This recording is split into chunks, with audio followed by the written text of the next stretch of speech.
Okay, so part 2, finally, of Power Rangers Lost Galaxy. This is the part that I am very much going to enjoy because of the fact that the so-called Psycho Rangers return in this part, and they got a little, a little crossover episode, and it was, to me, I enjoyed it a lot, actually. But without further ado, let's have a look at what Linkara has to say about the whole situation.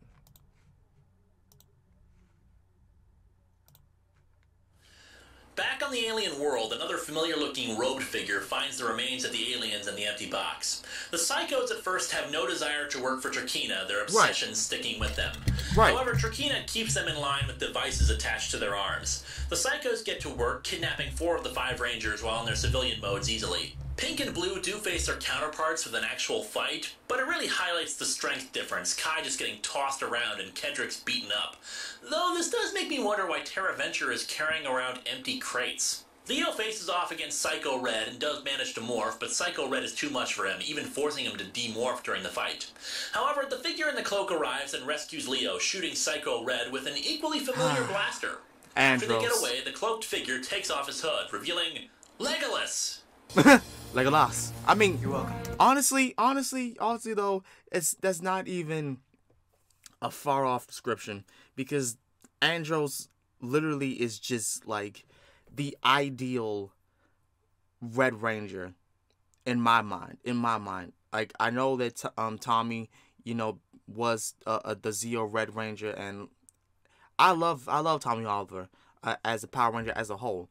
But Andros, I don't know, it was just something about him and another Red Ranger that I enjoy. Like, their leadership, their skill is just perfect. Like, he's the human from KL35, You're Andros. And everyone knows him. I was there. The day you and the Rangers saved the Earth. To the 10th Power is the first of the annual Ranger team-ups. Some seasons, for one reason or another, didn't have team-ups, but even if the episodes weren't very good, it was always cool to see them join up. Right. The two head to the megaship, Andros reuniting with Alpha. They locate the Rangers, and Andros goes into the Power Vault, where he and the other Rangers kept their morphers. The two lead the Psychos outside while Mike sneaks in and frees the other Rangers. Meanwhile, back in the megaship, the Power Vault reopens and the other morphers are taken. The Galaxy Rangers are cornered by the Psychos until the arrival of some old friends.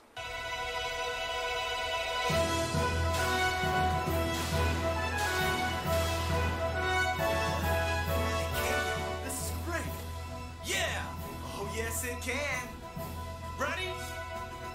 Let's rock it.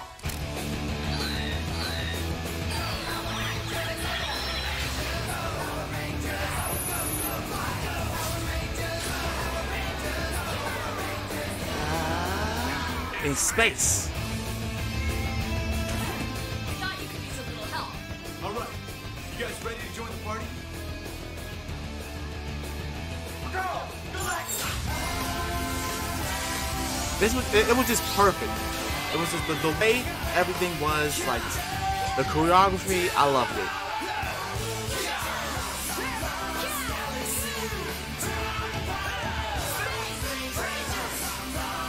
This is just awesome. And we also get the other staple of the annual team-up, the explosions behind them after they morph. Yes, it's silly and cheesy, but like the Sparks thing, my theory is so much power concentrated in one spot causes an overload. Plus, hey, it's Power Rangers. It's supposed to be cheesy. Right. Anyway, the fights here are just great, showcasing a number of different fighting techniques, from sword fighting to wrestling moves to just the use of their weapons. The stunt work is fantastic, and the Rangers all really come off as competent fighters, especially when you consider that they're managing to fight off the Psychos so well. Right. It really shows that despite how strong the Psychos were last season, and even with their enhancements, they're no match for two battle-hardened Ranger teams. I should also note why this is such a great team-up. Anytime there's a crossover in, say, comic books, there's a risk that one team or hero will overshadow the other, questioning the competence or effectiveness of the other. With this team-up, the two groups complement each other well, working together really effectively, and the individual fights with the Psychos show how in sync the two teams are. Using the lights of Orion and the Space Rangers' weapons, they appear to destroy the Psychos. Turns out Alpha was the one to call the other Rangers in, and given what we see next episode, it's probable that they used the Nasada shuttle in order to reach Terra Venture, though it is kind of a big plot hole about how fast the thing needs to be to catch up with the colony. The Space Rangers decide to stick around and get a tour of Terra Venture, though they do say they need to head back to Earth eventually. However, amidst the remains of the Psychos and the rubble, Psycho Pink crawls out, Deviat taking her to heal her injuries. It's immediately followed up by The Power of Pink, wherein Psycho Pink rips off the control device on her arm, saying she only cares about destroying the Pink Ranger and not any of the others. She tries to kill Trakina, but Villamax saves her with one quick move of his sword. She runs off, Trakina deciding to let her go and deal with the Pink Ranger. Psycho Pink, using the same kind of possession ability that we saw with Psycho Yellow last season, travels along Terra Venture's network until she ends up in Kendrix's computer. Kendrix has used the Galaxy Book to locate an ancient sword weapon before Psycho Pink reaches out of the computer and drains some of Kendrix's mind like last season. Kendrix and Cassie chase after her as she leaves Terra Venture, heading for the planet where the sword is located. They contact the other Rangers, but a group of Stingwingers come in to distract them. Psycho Pink finds the sword embedded in stone like the Quasar Sabers and is able to pull it out, fighting the two Pink Rangers. The sword grows larger with every blow. So I guess we have an explanation for why Cloud Sword in Final Fantasy VII is so friggin' huge. Cassie is forced to power down and her morpher gets separated from her. Psycho Pink smashes Cassie's morpher, draining the energy from it and causing an energy cyclone. Psycho Pink mutates to her monster form as she gains more energy, the cloud growing tall enough to affect Terra Venture. Cassie is weakened thanks to her damaged morpher, and Psycho Pink grows giant-sized, the Galaxy Megazord arriving to stop her. The Space Rangers take the Astro Megaship and form the Astro Megazord to help. As I said, I think the Space Rangers took the shuttle to get to Terra Venture, which would explain why the Galaxy Rangers never tried to form the Astro Megazord before. Right. Without the shuttle, the thing doesn't work. It's not exactly a long knockout brawl, but it's nice to see the two Megazords working together in American footage. They defeat Psycho Pink, but the cyclone is still going. With Cassie continually in pain, Kendrix takes out her Quasar Saber and goes into the energy cyclone, despite it continually harming and blasting her. Kendrix finally reaches the morpher in the eye of the cyclone. You know, I'm tired of this false drama, everyone telling her to get out of there and all that. We all know what's gonna happen. She's gonna destroy the sword, and we'll see her fine just a minute later. They'll talk about friendship, and then... Nope. She dies. Yeah. She's gone.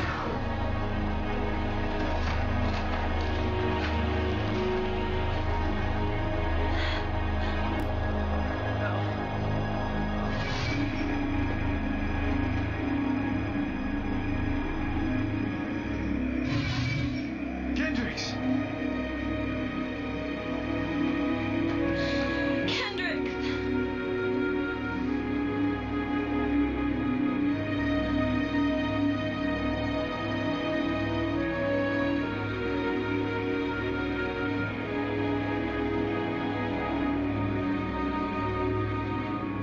I'm okay. I'll always be here.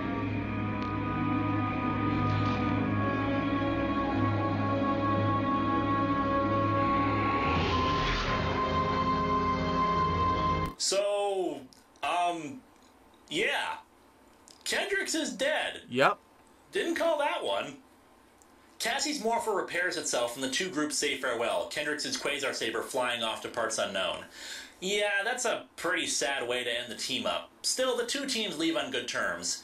Valerie Vernon, who played Kendrix, was sadly diagnosed with leukemia and had to leave the series to undergo treatment. Damn. Fortunately, the treatments were successful and she's now leukemia-free. Thank God. The plan was for Patricia Lee, who played Cassie, to become the new Pink Galaxy Ranger, but conflicts with the producer caused her to leave, as supposedly she was being paid considerably less than the other Galaxy Rangers. From what we know, it's a shame too, since at least one full episode reported to be truly excellent was completed before she left. Instead, another in-space alumni was chosen to be the new Pink Galaxy Ranger. The Quasar Saber lands on another alien planet. Kendricks, in a dream, tells Maya where her Quasar Saber is and instructs her to protect it. Maya's been having dream visions during the entire season, but I'll get into that a bit more when I analyze the characters for the season. Deviant leads the Rangers on a wild goose chase for the Saber while he goes after the real location of the Saber. The same Wild West bar as before. Weird. At an auction for weapons, various monsters bid for it, until one person in particular announces her presence. 1 million! Astronomer? Yep. Well, posing as an astronomer. It is an honor to have you here. You bid 1 million Xanabatars for the Quasar Saber? Better yet, I get the Quasar Saber and all of you keep your lives.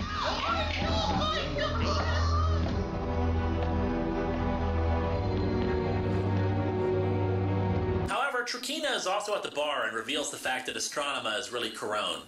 Corone fights her way out of the bar and gets away, showing that which makes no sense because they were the same person. So why would you say that? They're the same exact person. All right, lady. He's obviously been training a bit in the intervening time since in space. Corone travels to the other Rangers and they make their way to the jet jammers, but Trakina intercepts them. Corone takes the saber and fights Trakina, getting knocked off a cliff. She saves herself, but only has a tenuous grip on the rock face. However, as she drops, Kendricks' spirit appears to Corone, gives her the pink transmorpher, and brings her back up. She retrieves the saber and morphs.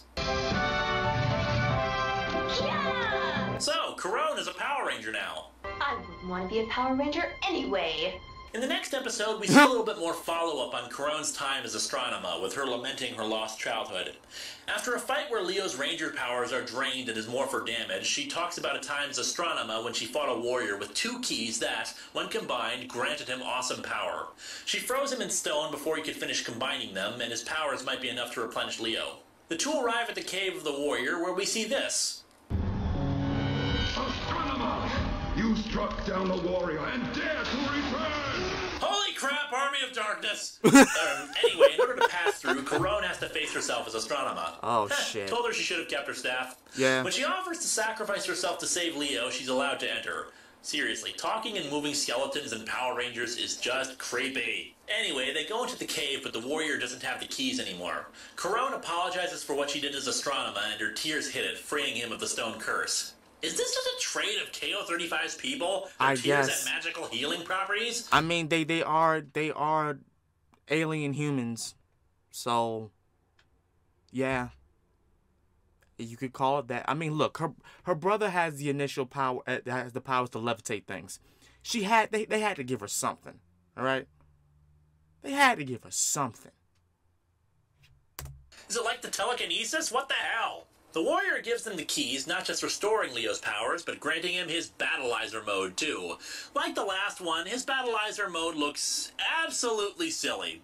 I think the thing that just makes me laugh is the boots. The rest of it I wouldn't have that much of a problem with as just a toy marketing to buy and whatnot, but the little armored feet serve absolutely no purpose. I should note that technically it isn't called a Battleizer in the series itself, but it's technically dubbed Battleizer armor due to its use in the franchise. Right. I suppose those of you at home are wondering why the hell this show is called Lost Galaxy. Well, it seems the creators were frequently tossing around ideas for the concept of the show, one of which was the idea of ancient Rangers, but for various reasons the idea was scrapped, so the only real explanation from the producers for why the Quasar Sabers are in the rock is Zordon put them there, which appeared in one of the earliest versions of the script. However, there was still a plan to also bring in the Phantom Ranger for a bit that never materialized, as well as put them into a Lost Galaxy to really push the team to their limits. Right. As such, the ending story arc begins with Enter the Lost Galaxy. One night, while the scientists are studying the Galaxy book, they recite certain words in it that causes the book to suddenly short-circuit the colony's systems. At the same time, a mysterious man lands on Terra Venture and heads straight for the Galaxy book, which has been locked up after the aforementioned short-circuiting. Security stops him before he can get to the book. The man tells Kai that he's the guardian of the book and that it was stolen centuries ago and that they need to get the book away before it does any damage. Kai, convinced of the man's sincerity, decides to help him. I'll get into this a bit more when we analyze Kai's character arc at the end. Deviat intercepts Kai before he can get the book to the Guardian. The Guardian, weakened by the atmosphere, is killed by Deviat.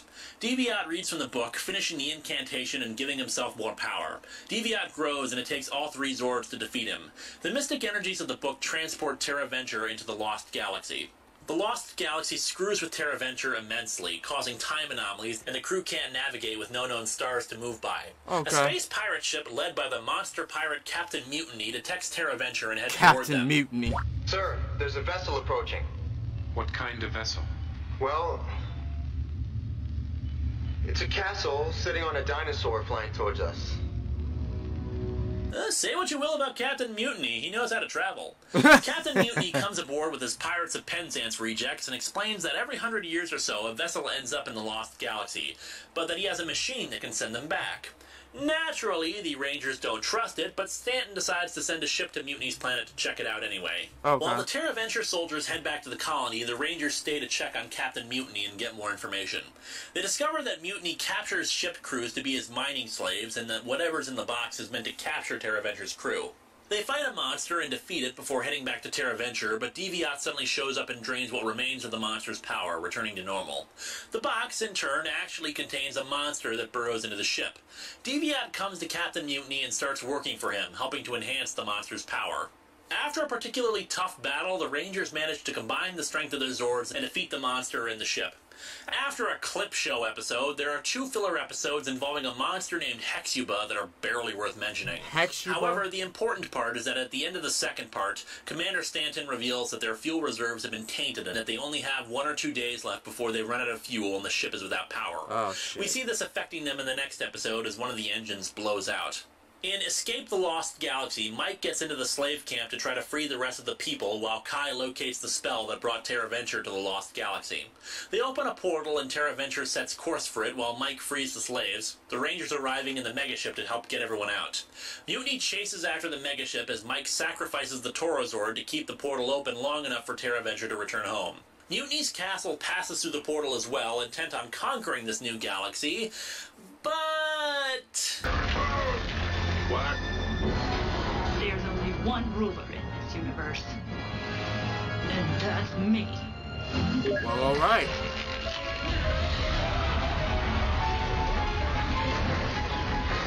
Okay. Bye-bye. Leo finds Mike, who's floating in the vacuum of space, unmorphed, and yet he's still alive. How? Power Rangers takes science and beats it with an aluminum bat. Still, he makes it, but the Magna Defender morpher is trashed.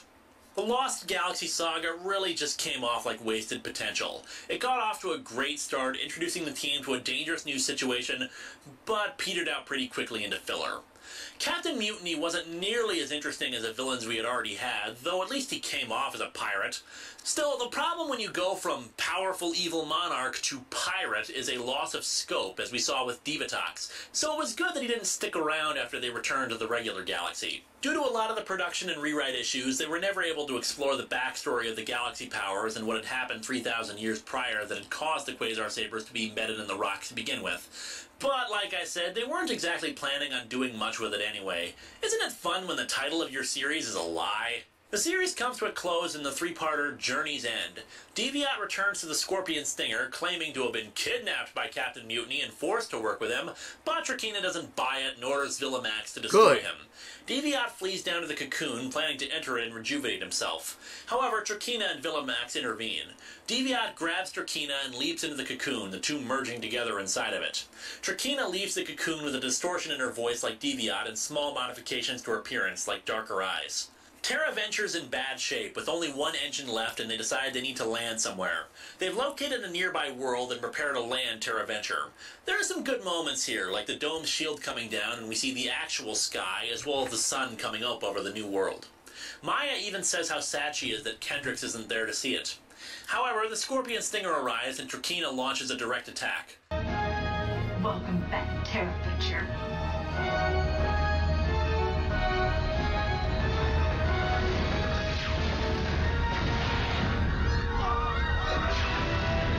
Yeah, she wrecked them. Leo and Damon swipe some explosives as the Scorpion Stinger destroys the last of the colony's engines. As Damon distracts the Scorpion Stinger, Leo plants the explosives on the ship, forcing the villains to withdraw for the moment. However, the loss of the engine means that the colony can't navigate and it crashes into one of the planet's moons instead.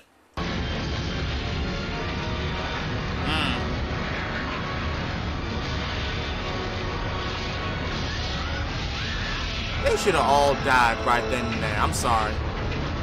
There's no way. There's no way. There's no way.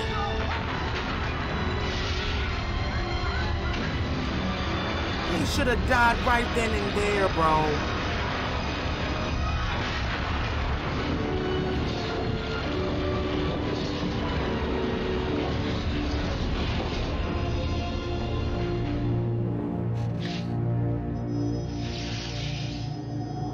To make matters worse, the colony's dome starts to crack. What's left of the colony has to evacuate if they have any hope of survival. Trakina attaches bombs to every single one of the Stingwingers, much to Villamax's dismay. Trakina, please. We can destroy the Rangers without destroying our own soldiers. Say it. I've got a date with destiny, and I won't be late. The first part of the finale comes to a close with Trakina riding atop the Scorpion Stinger as her suicide bombers approach the colony.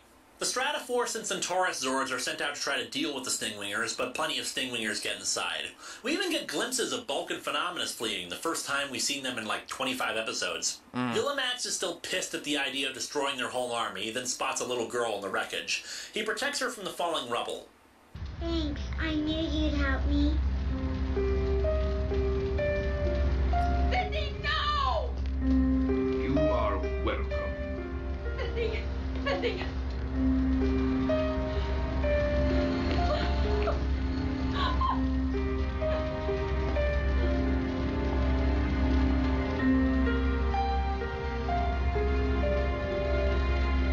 Oscar clip. The Zords are finally overrun and the Stingwingers detonate, blowing up the two. The Rangers, thanks to their extensive arsenal and some tricks, are able to fend off the remaining Stingwingers and help with the evacuation. Commander Stanton observes the situation and manages to get in some Star Trek-esque pathos. The city was going to be the shining capital of the new world.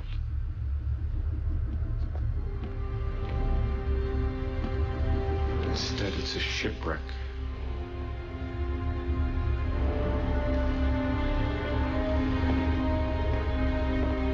We also get some last bits of character development for Leo. Still glad you snuck on board? I'd do it again in a heartbeat. As the last group of shuttles head towards the planet, the Scorpion Stinger approaches, Trakina saying they'll blast them out one by one. Villamax, however, refuses to fire on the defenseless shuttles, and Trakina starts blasting him, laughing in glee. However, he also refuses to fight his students, so Trakina just wails on him. Fucked up. That man was noble. He ain't deserve that. He did not deserve that.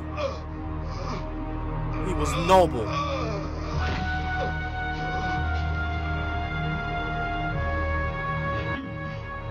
You taught me to fight too well, things.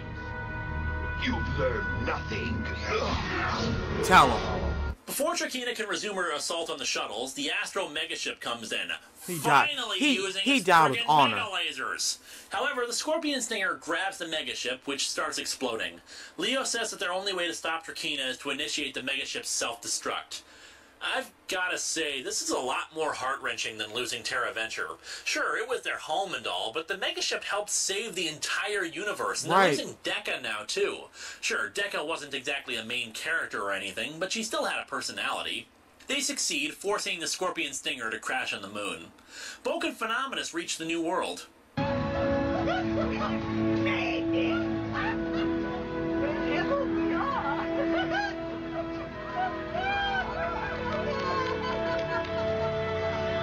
Moon, Leo's jet jammer has crashed as well. Trakina, with her ship damaged and herself partially injured, goes to the cocoon to complete her metamorphosis, ending part 2. Trakina, once the metamorphosis finishes, emerges as a humanoid insect. Leo, unable to contact the others, heads towards the scorpion stinger.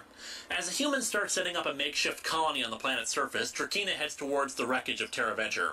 Once there, she re-energizes the city, somehow lifting the city dome off and sending it straight for the humans.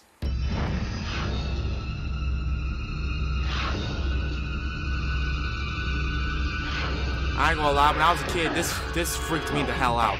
That right there made me just scream. What the fuck is that? Only bigger and badder. I was just about to smash you in all pathetic pieces with your dear TerraVenture.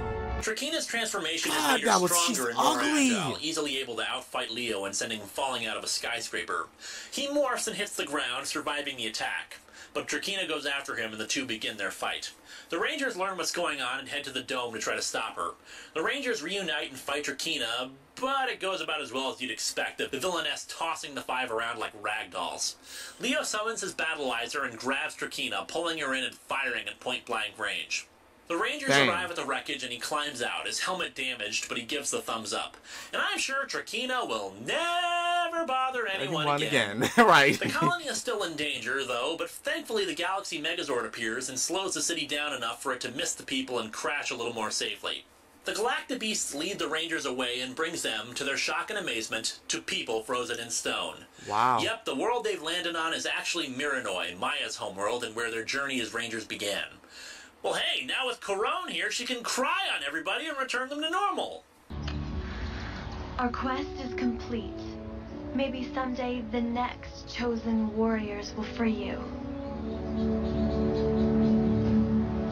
Until then... What's crazy is that y'all were already the chosen warriors. Because why would y'all not be? Y'all have the power. But if y'all didn't do this, this scene wouldn't have happened, so... yeah.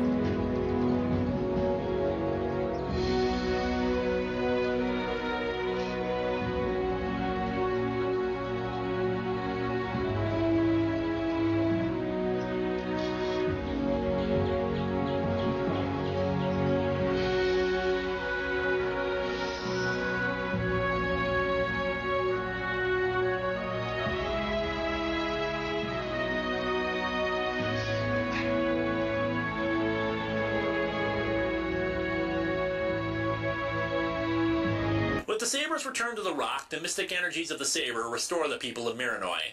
However, even more surprisingly, Kendrix returns to life. How? Why? Oh, who the hell cares? How did that work? I knew you'd make it here. Kendrix!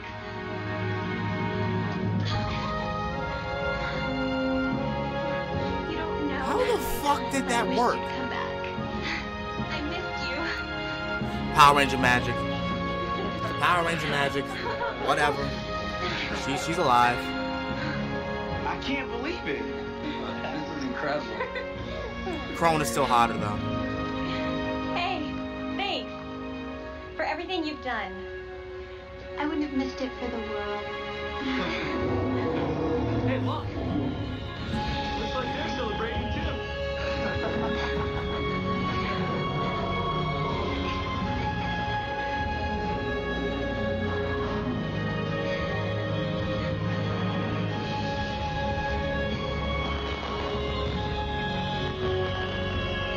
Yep.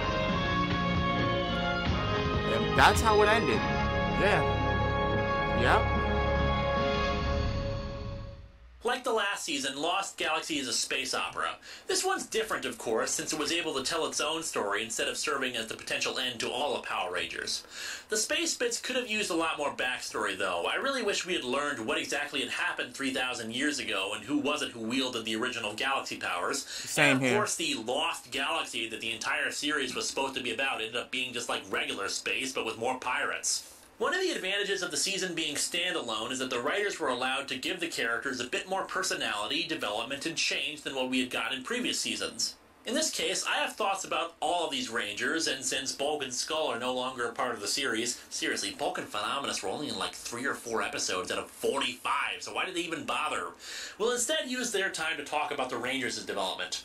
The one who got the most was Leo. As I said earlier, when he began, he was rash, impulsive, and didn't take the time to think about the situation or the consequences of his actions. By the end, he was less prone to leaping in without regard. Still, despite his previous behavior, he's still glad of most of the choices he's made and where they made him end up. Mike, when he started, was very protective of his brother and judgmental of the fact that he followed them on board, but after he joined with the Magna Defender, he seemed to really change, accepting of Leo's actions and even preferring to bring him on official missions, like in the rescue mission. He came off as more of a goody-good than the others on the team, though it was consistent since he freely walked into the portal to help Maya's people. However, the goody-good nature made for some well-written bits, like in the rescue mission, where the head honchos at Terra Venture say that it's too big a risk to launch a rescue mission for a distress call. Our mission doesn't spell out that we have to rescue others in times of trouble. Exactly. But that's because it doesn't need to be spelled out. Helping should be second nature. As you said, it's dangerous out there, and the day may come that we have to send a distress signal of our own. Kai began as a by-the-books officer through and through. The only times his behavior seemed to stray from what regulations told him was when Commander Stanton gave him advice. For example, when Stanton said to not leave anyone behind, that's when he decided to steal the megaship and to rescue the others. In an episode called Blue to the Test, Stanton advised him to trust his instincts more often than the regulations. Right. In that episode, it helped him save the ship, but we also saw that thought process in action when he stole the Galaxy book and freed the book's guardian. Kendricks didn't undergo a significant change, though her personality shined through most of the time. She was the scientist in the brain, but instead of that causing her to be nerdy and socially awkward like Billy had been, she was instead outgoing, trusting, and optimistic. She seems especially drawn to Leo, strangely protective of him after she realizes he's a stowaway. It really shows off a selflessness in her character, that she didn't care about the consequences for herself, which helps explain why she made the sacrifice she did to try to save Cassie. Damon's a hard nut to crack. He clearly has a courageous spirit to the point where during Facing the Past, he actually tackled a monster while unmorphed to give the others time to escape. However, he really came off kind of as a jerk sometimes, not caring about other people's problems and instead worrying about getting something for himself. Still, his mechanical knowledge was invaluable, and like I said, he's still pretty noble. Maya's character was often bizarre to watch. She doesn't really undergo any change in her personality, but it's her personality itself that's baffling. Her entire world is encased in stone. Everyone she knew and loved is as good as dead, and she's been whisked off in a spaceship to a place of unfamiliar technology and social customs, and she couldn't be happier. In fact, Miranoi rarely ever comes up in her conversation, and it never seems like she's sad for all the people trapped in stone or concerned for their well-being. She really came off as wasted potential a lot of the time. Sure, she was considerably helpful to the team by being able to communicate with the Galactabeasts and was in tune with nature and all that junk, but she could have also partially filled the mental role, educating the rest of the group about the Quasar Sabers, the various powers and ancient forces they encountered. Right. But instead, she just has dreams where animals or energy sources or dead people talk to her and give her instructions. Still, like the others, she's heroic, and I suppose being happy-go-lucky has its upsides. I'm just saying it comes off as being in denial about her life. As the series progressed, there seemed to be a real sense of chivalry about the series. The amount of swordplay was one thing, but the theme of loyalty, especially among the forces of evil, seemed to be a major factor. Individual monsters and generals expressed fealty towards their leader far more so than in previous series, with the exception of Ecliptor, though his loyalty was more about fatherly love. Most of the villains seemed more dedicated to a wider range of emotions and priorities than just straight-up evil. Kind of a microcosm of that is the episode Loyax's Last Battle. As an old evil warrior named Loyax wants one final honorable battle before he dies. Eventually, he faces off against Maya alone, wanting desperately to fight her. He reveals that he used to be good, but as the fight against evil wore on, it was clear to him that evil would eventually triumph and he switched sides. Loyax is an old knight, still honorable in his heart, but unable to change in a universe that has outgrown him. He's sexist towards Maya at first for being a girl, but still wants to fight her personally since she's a Power Ranger. It comes off less as overt misogyny me, but instead set in older ways of thinking. Yeah. While the episode is more obviously just a filler about how we can still change, it's also a nifty, fast-paced character piece about an old warrior wanting one last chance for glory. The final shot of the episode is beautifully rendered, with Maya sticking Loyax's sword in the sand and the team walking off into the sunset, the sword resembling a grave for the fallen warrior. However, that was simply a monster who used to be good. Consider also Trecheron, who, despite his name being, you know, treachery, was actually completely loyal to Scorpius and swore revenge on Trakina for betraying him. His monsters were fiercely loyal to him, and he never came off as cruel or unkind to his minions. He seemed to behave more like a samurai, wanting to prove himself as a warrior to Scorpius, and even challenge the Red Ranger in the middle of a larger battle to single combat. Villamax was an even better example of the chivalry present. I love him. He him. was still a dark warrior, but he remained true to his promises when he made them, and was the one who recommended Loyax to Trakina, wanting to give an honorable warrior his due. He was a lot closer to Ecliptor in his ways. He was evil, but he had standards. It makes me all the more curious about his backstory and how he developed into the way he is. As a Dark Knight, Kegler was his faithful squire, and he still protected the innocent. His quarrel was with the Rangers and anyone who aided them, not in those defenseless innocents on the shuttle or the like. However, he's still loyal to Trakina despite all the terrible things she's done, as a knight is to his queen, refusing to raise his weapon against her. His final words are an expression of disappointment as much as anger in what Trakina has become despite all that he tried to do. Yeah. The Stingwingers were boring foot soldiers. They have no real defining characteristics, nor were they ever particularly impressive agact the Rangers. I never wanted to buy them when they came out as Veratrons action were, figures. They just looked ugly. That in large numbers, they could overwhelm the Rangers, whereas the Stingwingers were as generic as they came. The only time they were truly dangerous was when you strapped bombs to them. Yeah. Even then, the Rangers survived Suicide. more They than were one suicide explosion bombers. that they caused. All in all, Power Rangers Lost Galaxy was a pretty good follow-up to In Space. While it lacked the familiar cast and the epic musical score, the story itself was solid, though very slow to start out, which is why I think a lot of people left the series. When the series began, the ratings were the highest Power Rangers had ever seen, but the ratings did start to drop as the show went on, and it took longer for them to get to the good bits, like the Magna Defender, though they stretched the search for the Lights of Orion a bit too long, in my humble opinion. However, after 2 heavy space operas, it was time to return the show to its roots a bit and see the Rangers fighting off evil forces on Earth again. That's why next time, the signal is calling for Lightspeed Rescue. Yes. Yes. Yes. Yes. And truth be told, is one of my most favorite series ever. One of my most favorite Power Rangers series of all time. But that's going to be continued in a later video, talking about it, for more history of Power Rangers. So let me know what you all think down below about this conclusion to Lost Galaxy. If you did not watch Lost Galaxy, then that's completely understandable. Let me know what y'all thought about it. Just by watching this down below. I would love to conversate with you guys about it, as I always am. As such, this has been Master Ryo Sakurai, and I love you guys. I appreciate y'all, and I'll see y'all again next time. I'm out. Peace. Part 1, Lost Galaxy. I mean, not Lost Galaxy, Lightspeed Rescue. Sorry, I'm out of here.